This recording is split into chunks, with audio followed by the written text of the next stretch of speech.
कृष्ण गोविंद गोपाल गाते चलो, कृष्ण गोविंद गोपाल गाते चलो, कृष्ण गोविंद गोपाल गाते चलो, कृष्ण गोविंद गोपाल गाते चलो, कृष्ण गोविंद गोपाल गाते चलो। काम करते चलो, नाम जपते चलो, काम करते चलो, नाम रटते चलो, कृष्ण गोविंद गोपाल गाते चलो, कृष्ण गोविंद गोपाल गाते चलो, कृष्ण गोविंद गोपाल गाते चलो। काम करते चलो, नाम जपते चलो, कृष्ण गोविंद गोपाल गाते चलो। जनाबाई ने तो यही किया था ना, सुना होगा आपने जनाबाई को। एकनाथ जी महाराज की शिष्या, नामदेव जी महाराज की शिष्या, एक साधारण सी गृहिणी है, लेकिन नाम जाप के प्रताप से सूखे कंडे में से विट्ठल विट्ठल विट्ठल की ध्वनि निकलवा दी।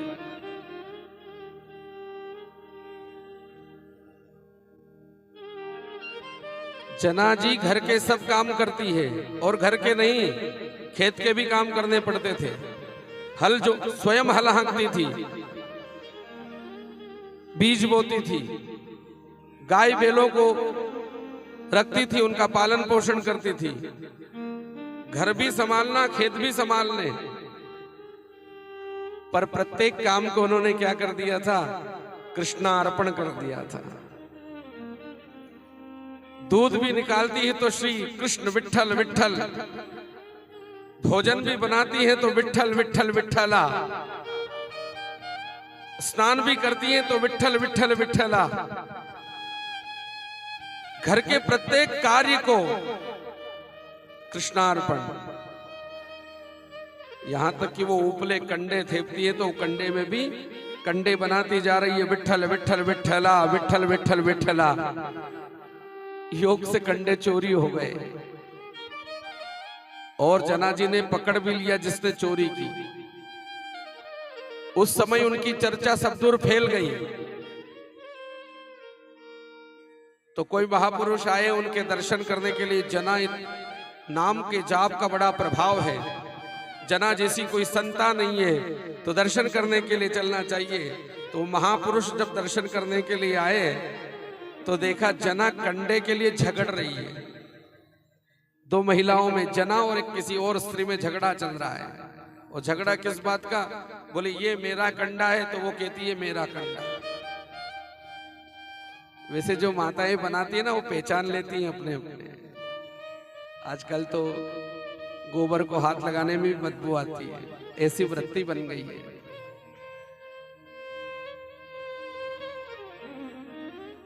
पहले परम सौभाग्य माना जाता था, वो गोबर नहीं है, गोधन है। आजकल विवाह होते हैं, शहरों की तो स्थिति अलग है, पर ग्रामीण परिवेश में भी ये हो गया है कि अगर कन्या का संबंध करते हैं तो एक शर्त पहले रखते, हमारी छोरी गोबर नहीं तोकेगा।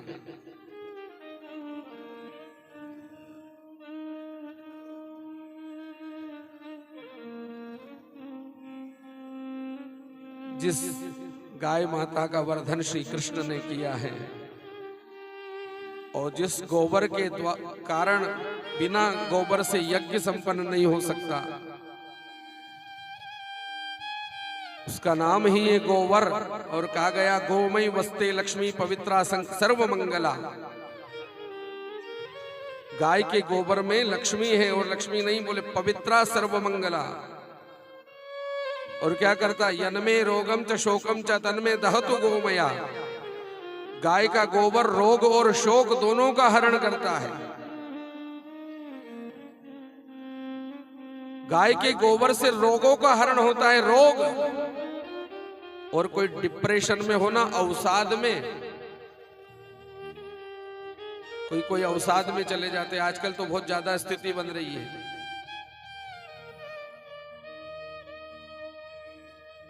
छोटे छोटे बच्चे अवसाद में जा रहे हैं, माता पिता पढ़ने के लिए भेजते हैं और ऐसी संगतें मिल जाती हैं कि सही उनको मार्गदर्शन नहीं मिलता, बुद्धि विवेक नहीं होता, वो बच्चे भटक जाते हैं। तो कोई कोई बच्चे तो आत्महत्या कर लेते हैं, कोई कोई डिप्रेशन में चले जाते हैं, अवसाद में, और उसका कोई व्यवस्थित इलाज नहीं, लंबे समय तक दवाई गोलियां लेना पड़ती हैं, फिर भी निश्चितता नहीं कि वो डिप्रेशन दूर हो। लेकिन हमारे शास्त्रों में उसके लिए रास्ता है कि किसी को अवसाद हुआ हो, डिप्रेशन हुआ हो, उसको गाय के गोबर से नित्य स्नान कराएं, वो उसके शोक का हरण कर देगा। यन्मे शोकम च रोगम च शोकम च तन्मे दहतु गोमय। किसी को शोक ही शोक हो, संताप हो, गाय के गोबर से स्नान करें नित्य लेपन करके, या पंचगव्य बना करके, गोबर गोमूत्र, गाय का दूध, गाय का दही, गाय का घी, गाय का गोबर, गाय का मूत्र, 5 तत्व पंचगव्य। आजकल प्राकृतिक चिकित्साएं चल रही है, हजारों रुपए जिनकी फीस है प्राकृतिक चिकित्सालयों में। क्या करते हैं? यही तो करते हैं, कहीं मिट्टी का लेपन करते हैं, कहीं पंचगव्य का स्नान कराते हैं, प्राशन कराते हैं, कुछ और विधियां उनमें जोड़ दी है। ये सब हमारी प्राच्य परंपरा है।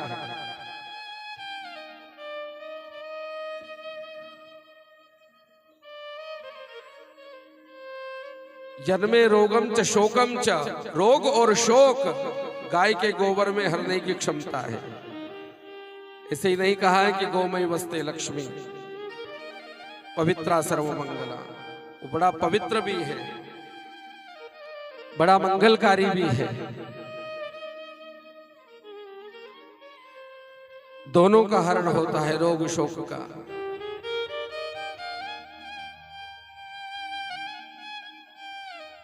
जनाबाई नित्य गाय माता की सेवा करती है। जना की हम चर्चा कर रहे थे, उपले थे, ओपले में वो झगड़ा चल रहा है, ये मेरा कंडा है, ये मेरा कंडा है। तो वो महापुरुष जो दर्शन करने के लिए आए थे, उनके मन में विचार आया कि मैं तो इसके नाम की बड़ी महिमा सुनकर इससे मिलने के लिए आया कि ये बहुत बड़ी भगवान के नाम को जप करने वाली है, लेकिन यहां देखा तो एक साधारण से कंडे में झगड़ रही है। ये इतना त्याग नहीं है इसमें। पास में गए, उनके गुरुजी भी साथ में गए। गुरुजी ने पूछा, बेटा झगड़ा किस लिए हो रहा है? बोले गुरुदेव कंडों के लिए। ये बोलती है कि ये मेरा कंडा है, मैं बोलती हूं कि ये मेरा है। गुरुजी ने कहा, तेरे पास कोई प्रमाण है कि ये तेरा है? कैसे तू कह रही है? बोले गुरुजी प्रमाण जानना हो ना तो अपने कान से लगा लो। और जैसे ही गुरुजी ने कान से वो कंडा लगाया है, उस कंडे के आवाज, उस कंडे में से जो कंडा जड़ है, जो सूखा है, हम तो चैतन्य है, हमारे अंदर जीव है, कंडा निर्जीव है, सूखा है। उस निर्जीव कंडे के अंदर से आवाजें आने लगी गुरुदेव के कानों में, विठ्ठल विठ्ठल विठ्ठला हरि ओम विठ्ठला, विठ्ठल विठ्ठल विठ्ठला हरि ओम विठ्ठला, विठ्ठल विठ्ठल विठ्ठला हरि ओम विठ्ठला, विठ्ठल विठ्ठल विठ्ठला हरि ओम विठ्ठला, विठ्ठल विठ्ठल विठ्ठला हरि ओम विठ्ठला, कोने कोने विठ्ठला हरि ओम विठ्ठला, कोने कोने विठ्ठला हरि ओम विठ्ठला, विठ्ठल विठ्ठल विठ्ठला हरि ओम विठ्ठला, विठ्ठल विठ्ठल विठ्ठला हरि ओम विठ्ठला, विठ्ठल विठ्ठल विठ्ठला हरि ओम विठ्ठला, विठ्ठल विठ्ठल विठ्ठला हरि ओम विठ्ठला। मथुरामा आवेला हरि ओम विठ्ठला, मथुरामा आवेला हरि ओम विठ्ठला, वासुदेव विठ्ठला हरि ओम विठ्ठला, वासुदेव देव विठला हरि ओम विठला विठल विठल विठला हरि ओम विठला विठल विठल विठला हरि ओम विठला विठल विठल विठला मधुर विठला विठल विठल विठला हरि ओम विठला।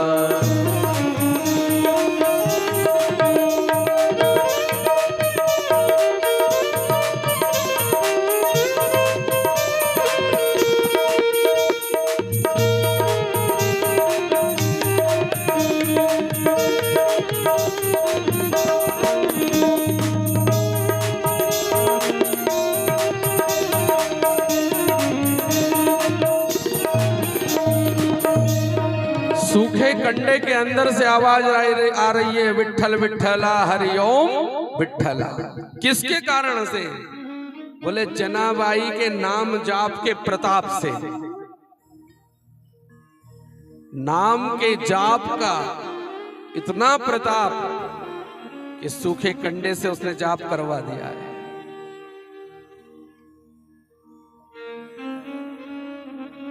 ये नाम की महिमा है। जिन गुरुजी ने कान में लगाया ना, पसीने पसीने हो गए और कहने लगे धन्य हो जना, तू चाहे मेरी शिष्या है पर जहां तू पहुंच गई वहां मैं भी नहीं पहुंच पाया। निर्जीव, हम सजीव होते हुए उसका नाम नहीं ले पा रहे हैं।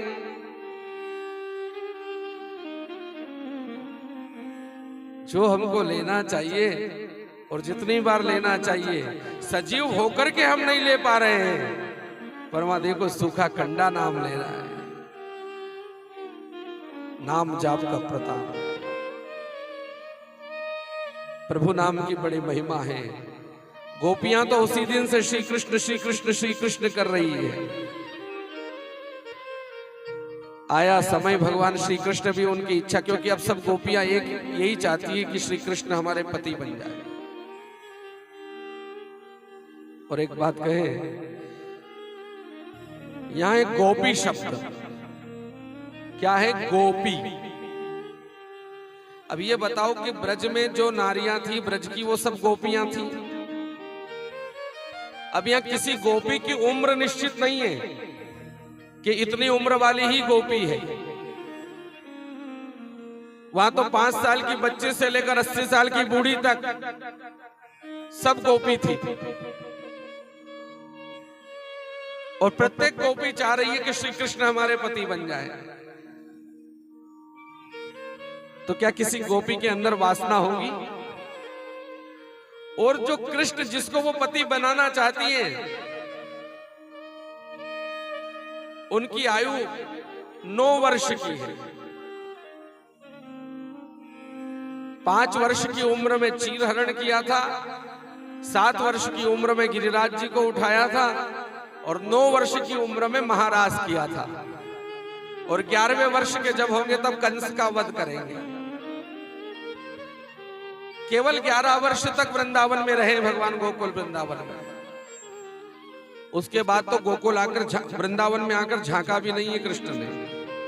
जिस दिन से वो वृंदावन छोड़ते हैं उसके बाद फिर कभी वृंदावन नहीं आते। 125 वर्ष की लगभग भगवान श्री कृष्ण की आयु है। फिर तो कहीं हस्तिनापुर तो कहीं द्वारका में ही जीवन व्यतीत हो जाता है। तो जब भगवान महारास करते हैं उस समय 9 वर्ष की आयु है और 5 साल से लेकर 80 साल तक की गोपी है। तो उस रास में कहीं काम वासना नहीं होगी। और अगर थोड़ी बहुत वासना भी होगी ना तो कृष्ण स्पर्श से तो बड़ी बड़ी वासनाएं समाप्त हो जाती है। कृष्ण से मिलने के पहले कुछ वासना होगी। जैसे श्री राम जी महाराज के बारे में ही केवट को पता चलता है कि राम मेरे द्वार पर आएंगे गंगा के तट पर, तो केवट के मन में बहुत सारी इच्छाएं होती हैं कि अयोध्या नंदन, अयोध्या के राजकुमार दशरथ नंदन श्री राम आ रहे हैं, राजकुमार आ रहे हैं और गंगा पार करूंगा तो मैं बहुत कुछ उनसे मांग लूंगा। अयोध्या नरेश के पुत्र हैं, दशरथ जी महाराज के पुत्र हैं। और राम लक्ष्मण सीता आ रहे हैं, बहुत कुछ मांग लूंगा, और अगर अभी नहीं देंगे ना तो वन से वापस लौटेंगे, जब राजा बनेंगे तो तब दे देंगे। बहुत कुछ इच्छा है। लेकिन जैसे ही राम जी महाराज आए ना, तो राम को देखते ही सारी इच्छाएं समाप्त हो गई। श्री राम जी महाराज को देखते सारी इच्छा, और पैर धोने के बाद तो जब भगवान को पार कर देता है, तो पार करने के बदले जब सीता माता वो मुद्रिका निकाल के देती है राम जी को, किसको आप दे दो, तो हाथ जोड़ लेता है, प्रभु अब कोई कामना नहीं है। सोचा था आपके बारे में, जब सुना था कि आप आ रहे हैं तो बहुत सारी इच्छाएं थी, पर अब आप दर्शन दे दिए हैं तो अब तो कोई इच्छा कोई वासना नहीं है। जगतपति का जब तक दर्शन नहीं हुआ था, जगत की बहुत सारी चीजों की इच्छाएं थी, लेकिन जगदीश ही अगर आ गया है तो जगत के किसी पदार्थ की अब कोई आवश्यकता नहीं है। तो यहाँ गोपियों के मन में भी अगर कोई वासना होगी ना, तो कृष्ण स्पर्श से सारी वासनाएं उनकी समाप्त हो गई होगी। गोपियों की इच्छा पूर्ण करने के लिए भगवान श्री कृष्ण, शरद पूर्णिमा की रात्रि है और भगवान श्री माधव प्रेम की बंसी बजाते हैं, और ऐसी बंसी बजती है कि प्रत्येक गोपियां उस बंसी की धुन में मोहित हो जाती है। वो बांसुरी बजे, वो प्रेम की बंसी बजे, वो प्रेम की बंसी सबको मोहित कर ले, और वो सबके अंदर बज रही है। वृंदावन की गोपियों ने ही रास नहीं किया था, आप हम सब भी उस रास को कर सकते हैं। आज भी वो रास संभव है, बस वो बंसी बजना चाहिए, और उसी की कृपा से बजती है। भगवान श्री कृष्ण ने ऐसी जोर की बंसी बजाई कि प्रत्येक गोपियां मोहित हो गई है। बोलो श्याम सुंदर भगवान। हो बंसी जोर की बजाई रे नंद लाला,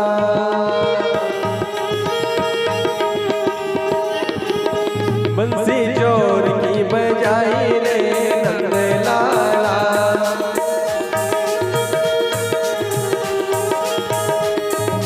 नंद लाला रे गोपाल प्यारा, नंद लाला रे गोपाल प्यारा। हो बंसी, हो बंसी, हो बंसी जोर की बजाई रे नंद लाला, हो बंसी जोर की बजाई रे नंद लाला।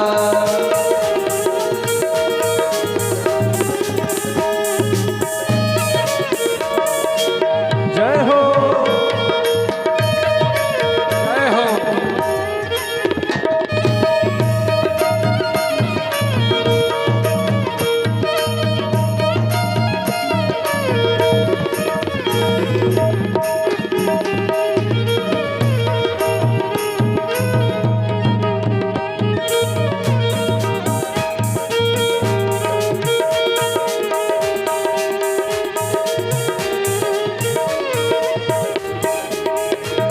अरे बंसी की आवाज में तो बागा में सोनी थी, बंसी की आवाज में तो बागा में सोनी थी। गजरो ओ गजरो ओ गजरो गोतती छोड़ाई रे नंद लाला, गजरो गोतती छोड़ाई रे नंद लाला, नंद लाला रे गोपाल प्यारा, ओ नंद लाला रे गोपाल प्यारा। हो बंसी, ओ बंसी, ओ बंसी जोर की बजाई रे नंद लाला,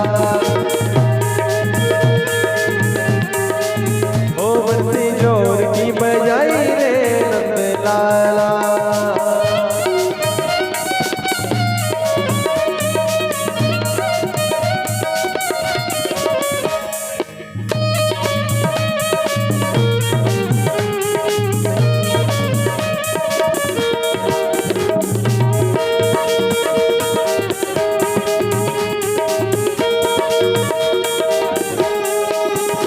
अरे बंसी की आवाज में तो पनघट पे सोनी थी, बंसी की आवाज में तो पनघट पे सोनी थी। मटको ओ मटको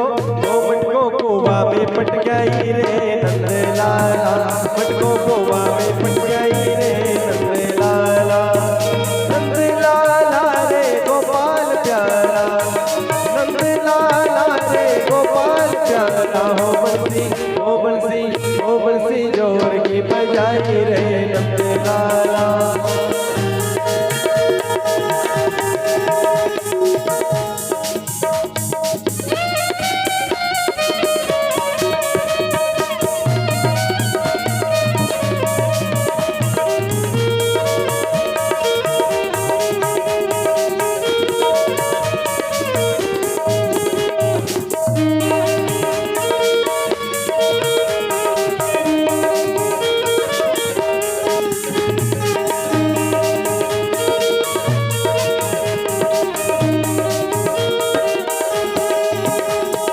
बंसी की आवाज में तो चौका में सोनी थी, बंसी की आवाज में तो चौका में सोनी थी। कि पलको ओ पलको ओ पलको बेलती छोड़ाई रे नंद लाला, पलको बेलती छोड़ाई रे नंद लाला। नंद लाला रे गोपाल प्यारा, नंद लाला रे गोपाल प्यारा। हो बंसी ओ बंसी ओ बंसी जोर की बजाई रे जोर की बजाई रे नंद लाला, बंसी जोर की बजाई रे नंद लाला, बंसी जोर की बजाई रे नंद लाला, बंसी जोर की बजाई रे नंद लाला, बंसी जोर की बजाई रे नंद लाला।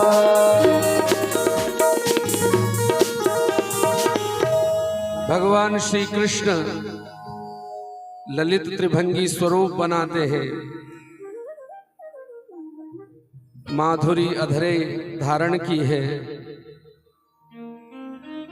भगवान ने माधुरी बंसी में ऐसे प्राण फूके कि वो निर्जीव बांस की जो बांसुरी थी वो बांसुरी भी मानो जीवित हो गई हो।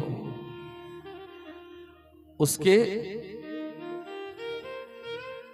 रोम रोम बोलने लगे हो। और निर्जीव बांस की बांसुरी भी जब सजीव हो गई और ऐसी बजी है कि वृंदावन की कोई एक गोपी भी उस बंसी की धुन से मोहित ना हुई हो। प्रत्येक गोपियां मोह से व्याकुल होकर के जिधर से वो बंसी बज रही है, जहां से वो ध्वनि आ रही है, आवाज आ रही है, वेणु का नाद हो रहा है, वो आकर्षित हो रही है। ललित त्रिभंगी रूप है भगवान का। खड़े हैं, एक पैर पर पैर रखा है, कमर के पास से थोड़े टेढ़े हैं, थोड़े कंधे के पास से भी टेढ़े, गर्दन थोड़ी झुकी हुई है और हाथों में माधुरी धारण किए हुए और वो माधुरी भी ओष्ठ पर धारण की, अधर पर धारण की है। मोर का मुकुट है, चंद्रमा की चांदनी जैसी चटक है, भ्रुकुटी मटक रही है और ऐसी भ्रुकुटी के मुनियों के मन को भी वो भा रही है। उनकी अलका ऐसी टेढ़ी टेढ़ी बालों की अलकाएं जो लजा रही है और कुंडलों से जो झलकन उत्पन्न हो रही है वो देखने लायक है। भगवान के नेत्र अति चंचल जो देखने वाले को सुख दे रहे हैं। सुंदर सुंदर उनके कपोल गाल हो रहे हैं और होंठ तो अमूल्यता को धारण किए हुए अधरामृत को। और वो वंशी का ऐसा रव हो रहा है, वंशी का ऐसा वादन हो रहा है सांवरे की ओर से कि पूरे वृंदावन की छटाई निराली हो गई है। माथे पे मुकुट देखो, चंद्रिका चटक देखो, भ्रुकुटी मटक देखो, मुनि मन भाई है। टेढ़ी सी लक देखो, कुंडल झलक देखो, चंचल पलक देखो, महासुखदाई। सुंदर कमोल देखो, अंदर यमोल देखो, वो चुमल देखो, पग मिल जाई। बंसी रब गौर देखो, सावरों किशोर देखो, वृंदावन और देखो कैसी छवि छाई है, वृंदावन और देखो कैसी छवि छाई है।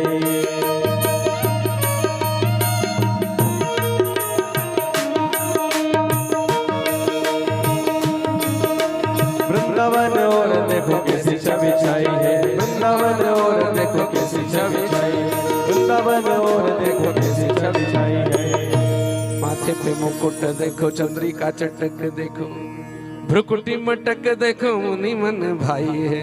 मुनियों के भी मन को जो मोहित कर लेती है। टेढ़ी सी अलख देखो, कुंडल झलक देखो, चंचल पलक देखो, महा सुखदाई है। सुंदर कपोल देखो, अधर अमोल देखो, लोचन सुलोचन देखो, खंजन लगाई है। आंखों की धार के आगे तो चाकू की धार भी फीकी पड़ गई है श्री कृष्ण की। लोचन सुलोचन देखो, खंजन लगाई है। वंशी रव घोर देखो, सांवरो किशोर देखो, वंशी का ऐसा रव है और सांवरे किशोर की वो रूप माधुरी, कोई गोपी नहीं बच पाई। सब खींची चली आई, सब खींची चली आई। सारी गोपियां जब एकत्रित हुई, भगवान ने उनका सम्मान किया है। फिर कहा कि तुम अर्धरात्रि में क्यों आ गई यहाँ पर, जाओ सब अपने अपने घर।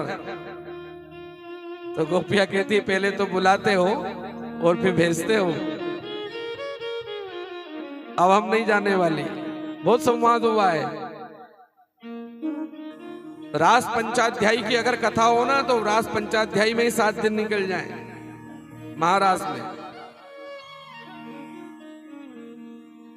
गोपियों की पिपासा थी कि अब हम तो आपका ही आनंद सुख भोगेंगी। भगवान उनकी इच्छा पूरी करते हैं। वन में उनके साथ भ्रमण होता है तो भगवान का सामीप्य पाकर गोपियों के अंदर थोड़ा सा अहम आ जाता है। भगवान उस अहम को दूर करने के लिए उन गोपियों के बीच से अदृश्य हो जाते हैं और विरह व्याकुल वो गोपियां श्री कृष्ण को वृंदावन में सर्वत्र ढूंढती है। लताओं में, गुफाओं में, कंदराओं में, वृक्षों की झाड़ियों में, पर कहीं भी कृष्ण नहीं मिलते। केवल एक ही गोपी साथ में गई थी।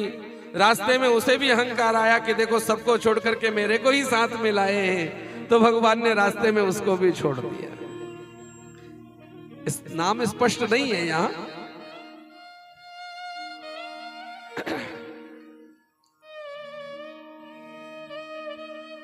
बिरहा व्याकुल गोपियां श्री कृष्ण को ढूंढते ढूंढते उस गोपी तक पहुंच जाती है। वो गोपी भी उन गोपियों की भांति श्री कृष्ण को सब मिलजुल कर ढूंढ रही है और ढूंढते ढूंढते जब श्याम सुंदर नहीं मिलते हैं, बिरहा व्याकुल में वो पीड़ित हो जाती है। तो यमुना के तट पर आती है, यमुना स्नान करती है और यमुना स्नान करके वो सारी गोपियां श्री कृष्ण लीला करने में लीन हो जाती है। कोई गोपी नन्हा सा कृष्ण बनती है, कोई गोपी पूतना बनती है, किसी गोपी ने अपनी चुनरी ऊपर उड़ा दी और देखो अपना हाथ ऊंचा करके मैंने गोवर्धन गिरिराज को उठाया है, गोवर्धन को उठाया है। कोई गोपी गाय बनती, कोई कृष्ण बनती, कोई बाल सखा बनती और सब श्री कृष्ण के विरह में व्याकुल होकर कैसे श्री कृष्ण का भजन करें, कृष्ण लीलाओं को स्मरण करती है।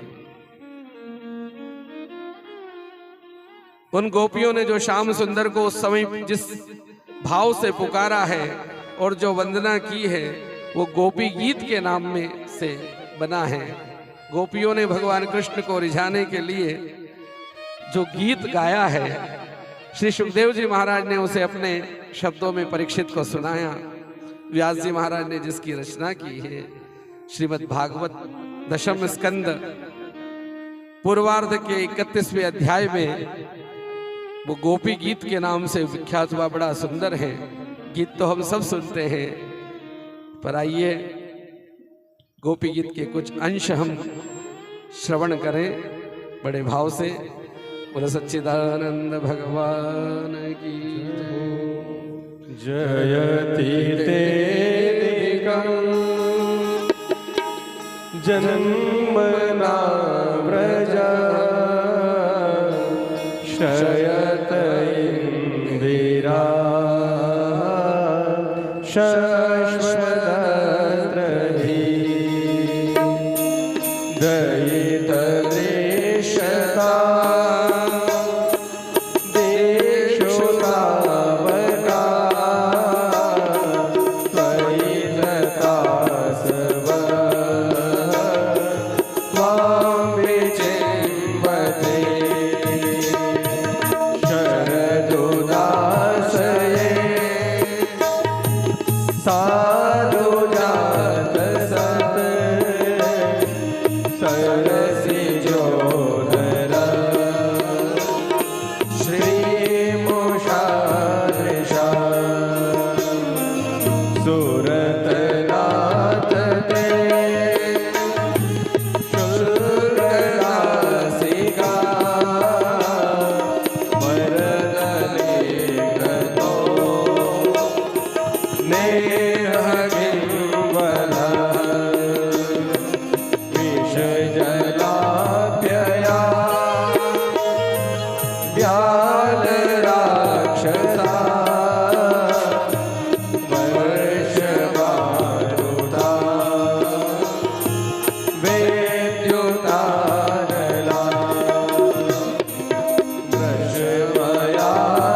अल्प शापहम्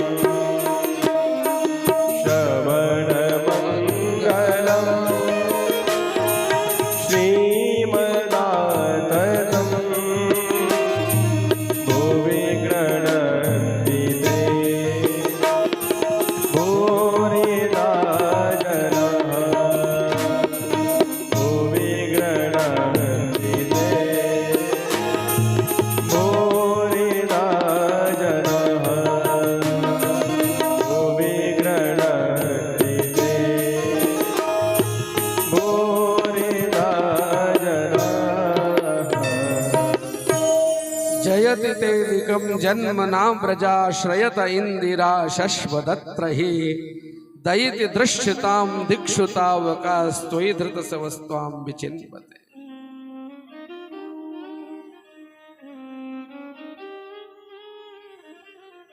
मुझे एक बड़ी प्रसन्नता होती है कि माता राम जो सामने बैठे हैं, कोई भी चौपाई आती तो उसको ठीक सीधे पकड़ लेती और साथ साथ में बोलती है। और जो अच्छे अच्छे कथाकार गोपी गीत नहीं गा रहे हैं, अभी वो गोपी गीत गा रही है साथ साथ में। धन्य हो आपको, प्रणाम है मातेश्वरी। श्रीमद् भागवत की पारायण करे हैं कई बार, रामायण जी तो एक बैठक में पूरी रामायण, ऐसा सुना है मैंने, अखंड पाठ एक ही बैठक में किए माता राम ने, एक बार नहीं कई बार। प्रणाम हो आपको।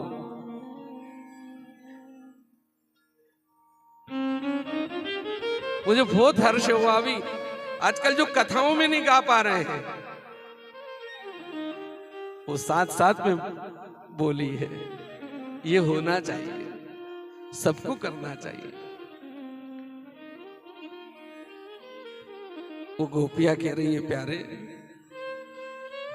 तुम्हारे जन्म के कारण वैकुंठ आदि लोगों से भी ब्रज की महिमा बढ़ गई है। जो वैकुंठ में महिमा नहीं है, वो महिमा ब्रज की महिमा है। और ब्रज की महिमा केवल ये तुम्हारे आगमन से है। तभी तो सौंदर्य और मृदुलता की देवी लक्ष्मी जी अपना निवास स्थान वैकुंठ को छोड़कर यही ब्रज में आ बसी है। इसकी सेवा करने लगी है। ब्रज की सेवा लक्ष्मी स्वयं करती है। परंतु प्रीतम देखो, तुम्हारी गोपियां जिन्होंने तुम्हारे चरणों में अपने प्राण समर्पित कर रखे हैं, वन वन में वो भटक रही है, तुम्हें ढूंढ रही है। हमारे प्रेम पूर्ण हृदय के स्वामी, हम तुम्हारे बिना मोल की दासी है रे। वो गोपियां कहती हैं, सुरथ नाथ ते शुल्क दासिका, हमारा कोई मोल नहीं है, हम तो तेरी बिना मोल के दास और दासी हैं, हमारा कोई मोल नहीं है। वरद निग्न तो नेह किम बदाहा, हम तो तुम्हारे बिना मोल की दासी हैं। तुम शरदकालीन जलाशय में सुंदर से सुंदर सरजस की कर्णिका के सौंदर्य चुराने वाले नेत्रों से हमें क्यों घायल कर रहे हो? क्या किसी अस्त्र शस्त्र से मारना ही मारना है? तुमने तो अपनी आंखों से हमको मार दिया है, तुम्हारे नेत्रों की दृष्टि से हमको मार दिया है। हे प्राणेश्वर, नेत्रों से मार हमारे मनोरथ को ना मत हो।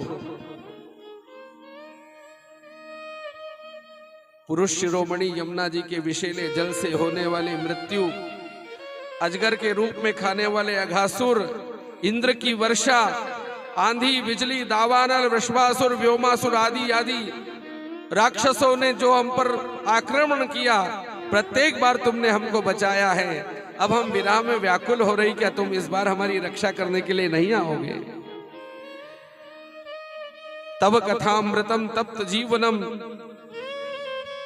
कविभिरीडिताम कलमशापहम श्रवण मंगलम श्रीमदाततम भुवि गृह्णन्ति ते भूरिदा जनाः। प्रभो, तुम्हारी लीला कथा की अमृत स्वरूप भगवान की जो लीला कथा है ना, तव कथामृतम तप्त जीवनम, तुम्हारी जो लीला कथा है ये तपते हुए जीवन के लिए अमृत है। भगवान की जो कथा है, कोई कैसे ही संसार के ताप से जल रहा हो और अगर वो भगवान की कथा में आकर बैठ जाए ना, तो उसकी जन्म जन्मांतर की वो संसार के ताप की आग शांत हो जाती है। तब कथामृतम तप्त जीवनम कवि भिरीडितम कल्मशापहम श्रवण मंगलम श्रीमदाततम भुवि गृणन्ति ते भूरिदा जनाः। प्रभो, तुम्हारी लीला कथा भी अमृत स्वरूप है। केवल तुम नहीं, तुम्हारी लीला कथा ही अमृत स्वरूप है। विरह से सताए लोगों के लिए तो वह जीवन सर्वस्व है। किसी को कोई सता रहा है और वो अगर विरह से सता रहा है तो उसके लिए तो जीवन ही है। बड़े बड़े ज्ञानी महात्माओं, भक्त कवियों, सबने तुम्हारा गान किया है, तुम्हारी कथाओं का गान किया है। तुम्हारी कथाओं के श्रवण से ही बड़े से बड़े पाप और अमंगल दूर हो जाते हैं, पाप ताप और संताप मिट जाते हैं। हे गोविंद, अब हमको क्यों पीड़ित कर रहे हो? आओ ना, आओ ना। तुम्हारे चरण कमल से सुकुमार जो हैं, हम उनका स्पर्श करना चाहते हैं। प्रभु, अपना पादास्पर्श कराओ ना। प्रत्येक गोपियां विरह व्याकुल हो रही है, व्यथित हो रही है। और जब वो उस चरम सीमा पर पहुंच गई विरह के, व्याकुलता के, कि केवल अब एक ही पुकार रही है, कृष्ण कृष्ण कृष्ण कृष्ण, आओ आओ, तो भगवान कृष्ण उनके बीच में प्रकट हो जाते। बोलो श्याम सुंदर भगवान की।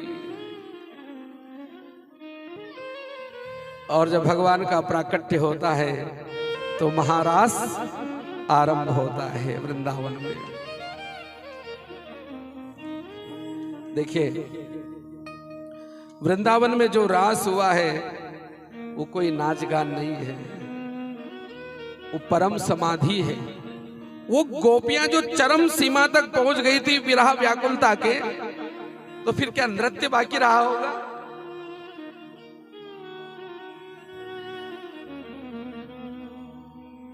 वो स्थिति हमारी भी बनना चाहिए। अगर आज हम भी, देखिए, जब महारास हुआ था तो वो महारास में बंसी की नाद केवल गोपियों तक नहीं पहुंची थी, वो कैलाश में भोलेनाथ के कानों तक भी पहुंची थी।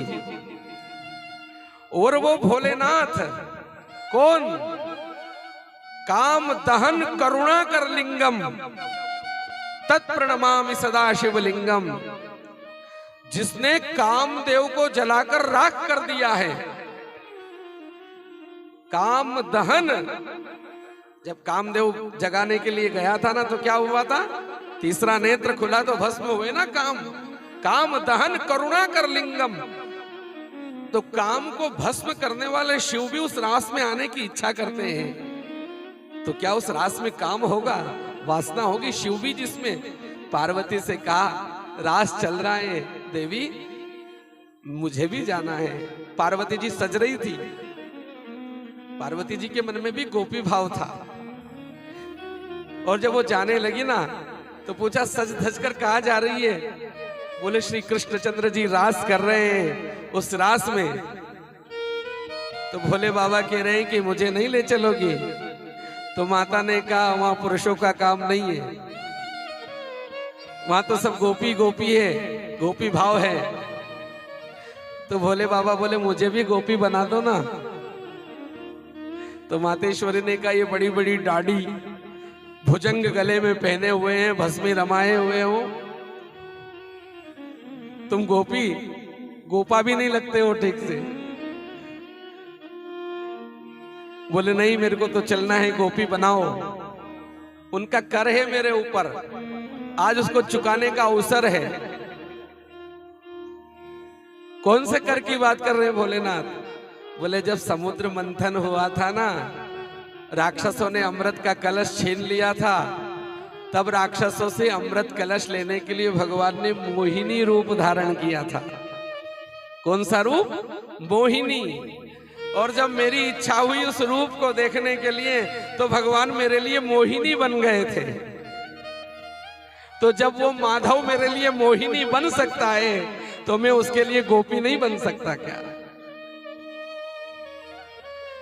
आज मेरा भी नंबर है कि मुझे गोपी बना दो। जब माधव मोहिनी बन गए हैं तो मुझे तो गोपी बनना ही है। तो पार्वती जी से कहते हैं कि मुझे गोपी बनाओ। वो भगवान भोलेनाथ वृंदावन में आने की इच्छा प्रकट करते हैं। बोलो सदा शिव भगवान की। एक दिन वो भोले भंडारी बन करके ब्रज नारी गोकुल में आ गए हैं, गोकुल में आ गए हैं। एक दिन वो भोले भंडारी बन करके ब्रज नारी गोकुल में आ गए, गोकुल में आ गए हैं। पार्वती जी मना की हारे, पार्वती जी मना की हारे, ना माने त्रिपुरारी गोकुल में आ गए, गोकुल में आ गए हैं। जय हो।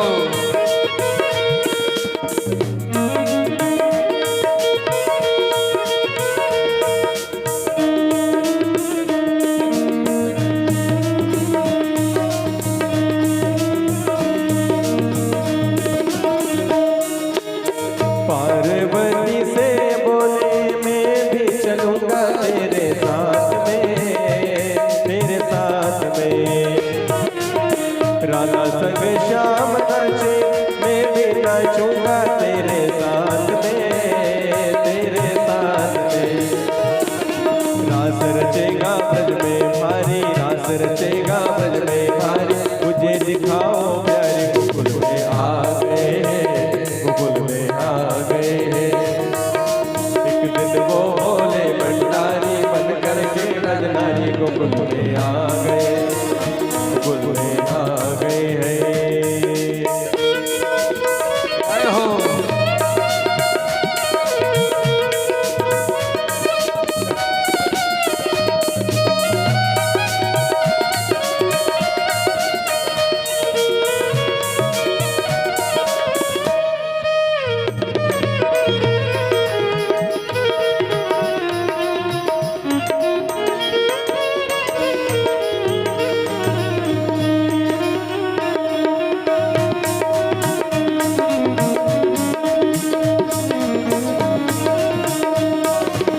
ओ मेरे भोले स्वामी, कैसे ले जाऊं मेरे साथ में, मेरे साथ में। मोहन के सिवा कोई पुरुष न जाए महाराज में, महाराज में।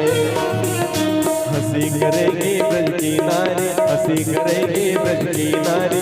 मानो बात हमारी गोकुल में आ गए हैं, गोकुल में आ गए। एक दिन वो भोले भंडारी बन करके ब्रज नारी गोकुल में आ गए, गोकुल में आ गए हैं।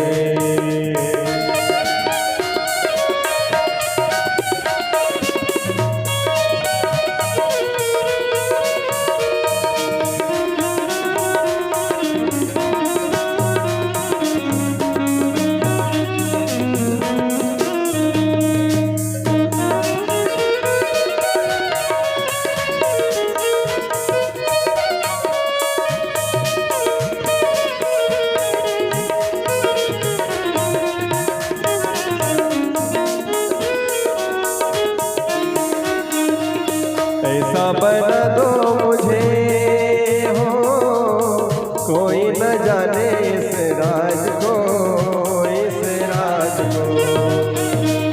तेरी सहेली हूँ मैं, ऐसा बताना ब्रजराज को, ब्रजराज को। बना की जोड़ा पहने की साड़ी, बना की जोड़ा पहने की साड़ी। चाल चलो मतवारी गोकुल में आ गए, गोकुल में आ गए हैं।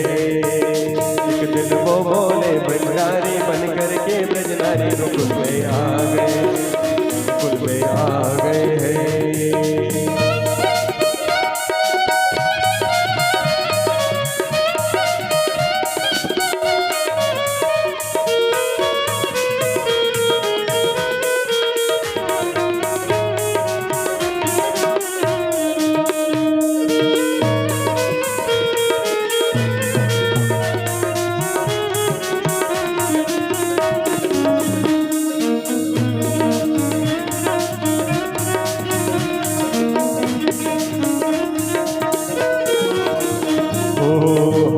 सती ने कहा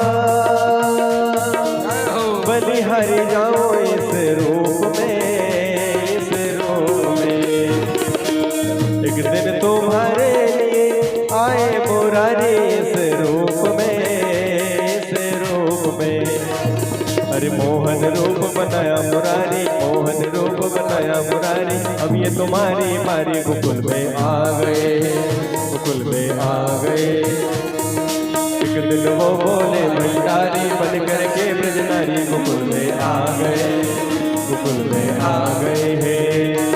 पार्वती जी मना की हारी, पार्वती जी मना की हारी। ना मारे त्रिपुरारी गोकुल में आ गए, गोकुल में आ गए।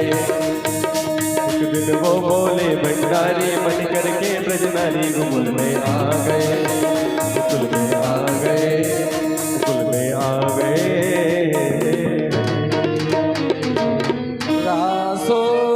रासोत्सवः संप्रवृत्तो गोपीमण्डलमण्डिता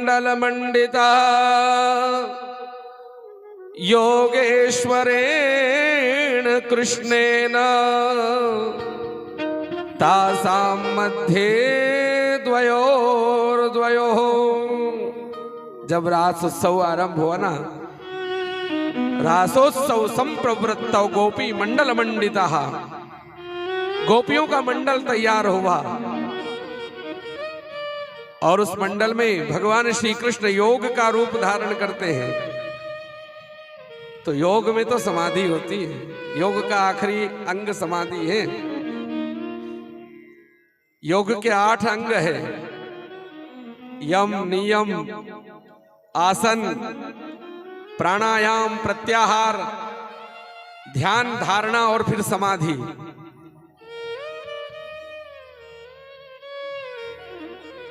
यम से नियम होते हैं, नियम पूर्वक अगर नियम का पालन उसमें होता है तो आसन जम ही जाता है। फिर प्राणायाम होता है, प्राणों पर प्राण के बाद प्रत्याहार, और प्राणायाम से जब प्रत्याहार हुए तो धारणा बनती है, और जब धारणा बनती है तो ध्यान होता है। किसी की धारणा होगी तो ही तो उसका ध्यान होगा ना, और धारणा होगी तो ध्यान होगा, और जब ध्यान लग जाता है तो उस ध्यान की स्थिति को ही समाधि कहते हैं।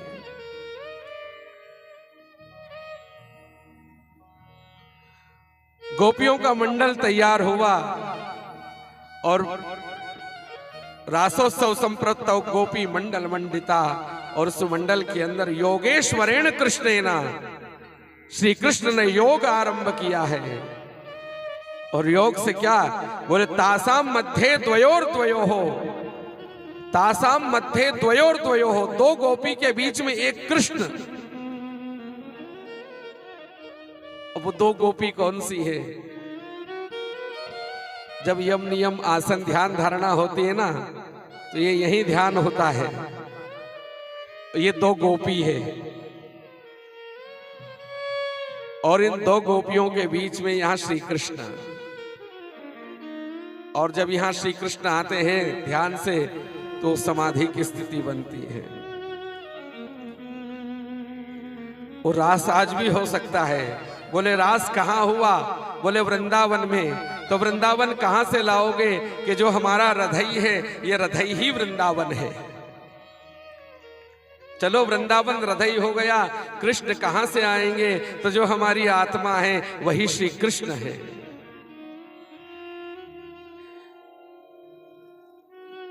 बोले यमुना, बोले जो प्रेम की धारा है वही यमुना की धारा है। पूर्णिमा का चांद्र, क्योंकि शरद पूर्णिमा की चंद्रमा की चांदनी में वो रास हुआ था ना, बोले जो हमारा शुद्ध मन है वो मन ही चंद्रमा है, क्योंकि मन के देवता भी चंद्रमा है। हमारे प्रत्येक अंग के अलग अलग देवता है, तो मन के देवता चंद्रमा है। चंद्रमा मनसो,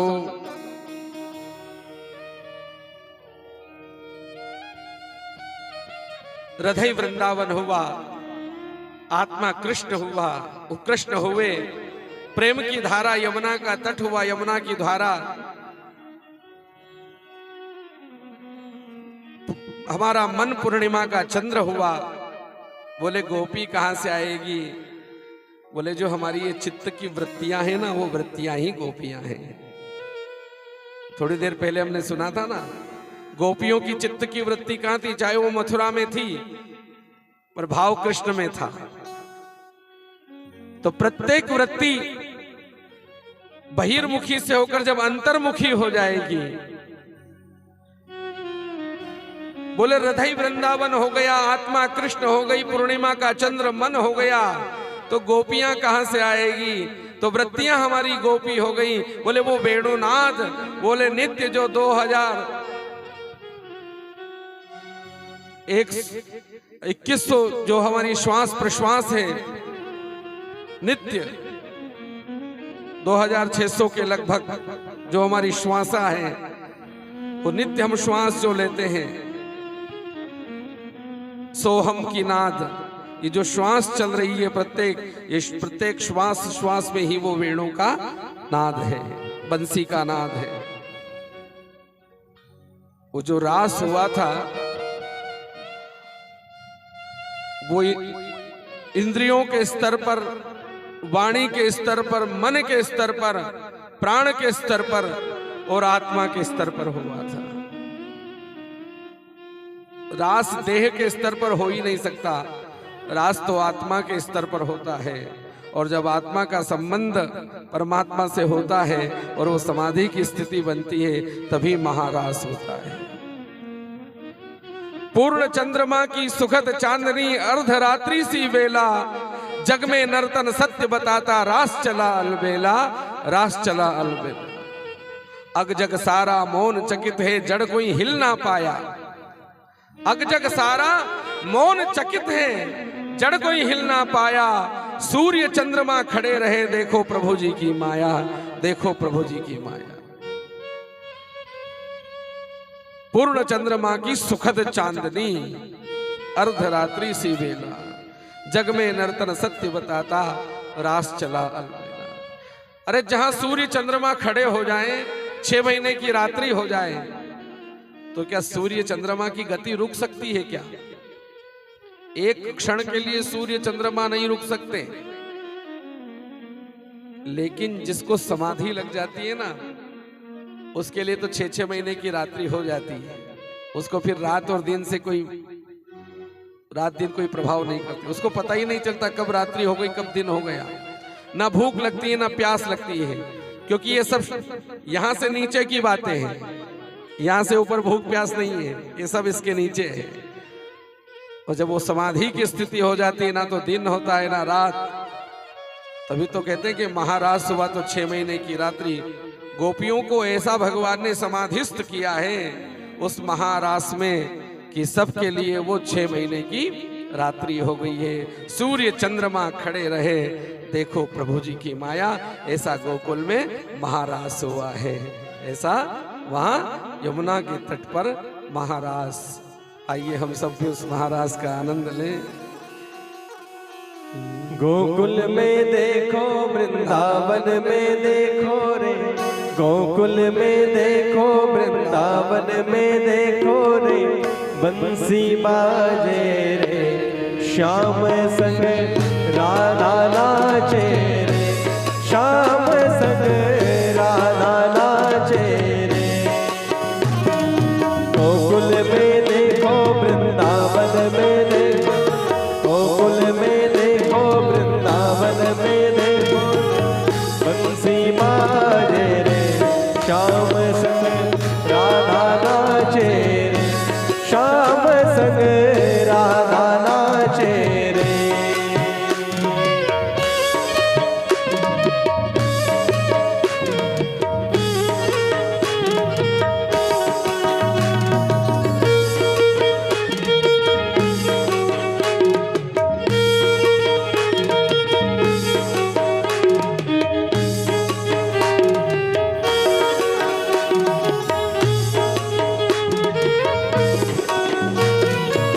छम छम नाचे राधा रानी, सुन के मीठी मुरलिया हो, छम छम नाचे राधा रानी, सुन के मीठी मुरलिया।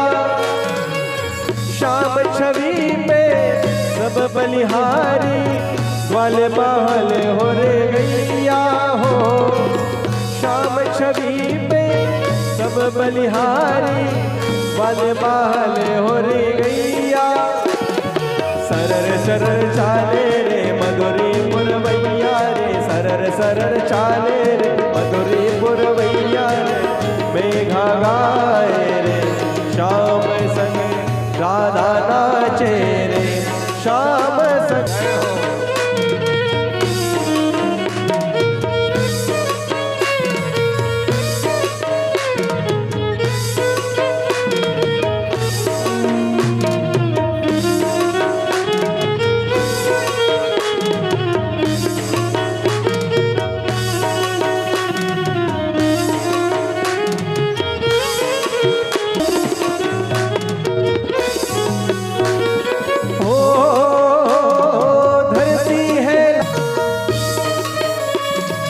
उड़ने दे गोरी गालों का गोला, बतलाजे का गोरी घूंघटनी का।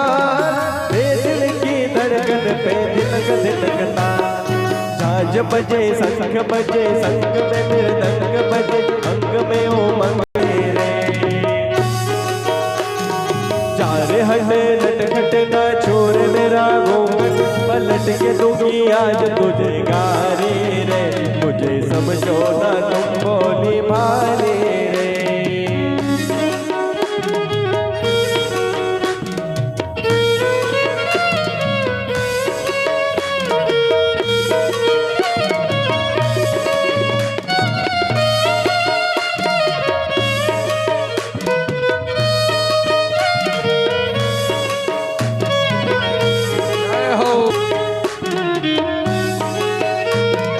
रास रचो है, रास रचो है, जमुना किनारे महारास रचो है।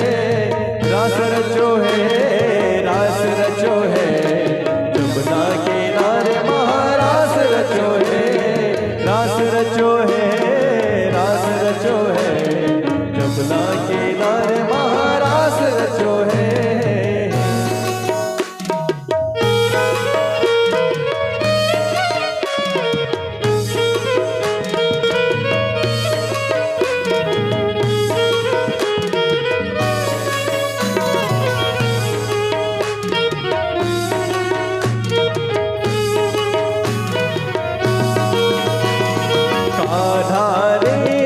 थोड़ा सा प्यार दे चरणों में, बैठा के तार दे काला।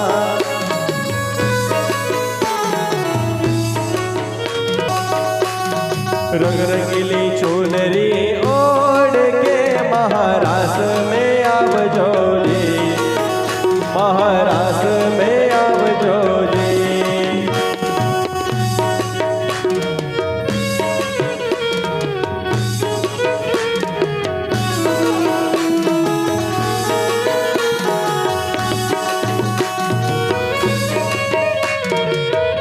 दोनों हाथों से तालियों की सेवा करते हुए ये महाराज भगवान की जय हो।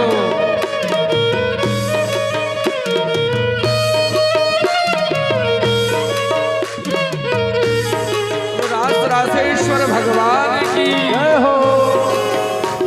रास बिहारी लाल की। आज राधा को श्याम याद आ गया, आज राधा को श्याम याद आ गया। मुझे को कोई काम याद आ गया, मुझे को कोई काम याद आ गया। आज राधा को श्याम याद आ गया।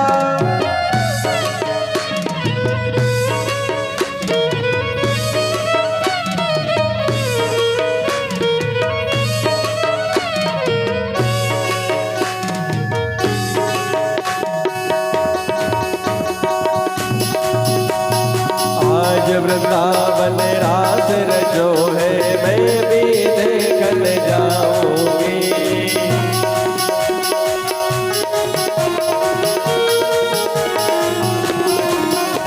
ओ आज वृंदावन रास रचो है, मैं भी देखन जाऊंगी।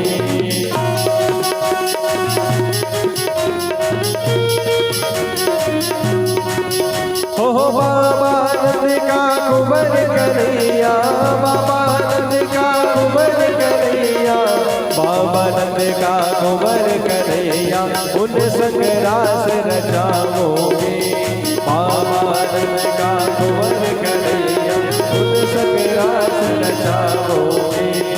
आज वृंदावन रास रचो है, मैं भी देखन जाऊंगी, मैं भी देखन जाऊंगी, मैं भी देखन जाऊंगी। रास बिहारी भगवान की जय हो। कृष्णचंद्र भगवान की जय।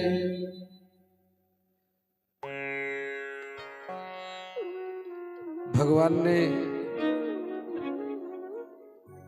रास किस लिए किया,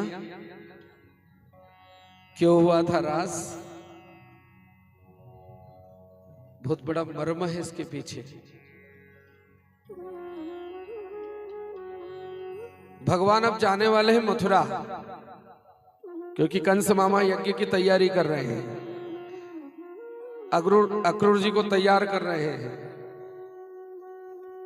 पर भगवान श्री कृष्ण जी के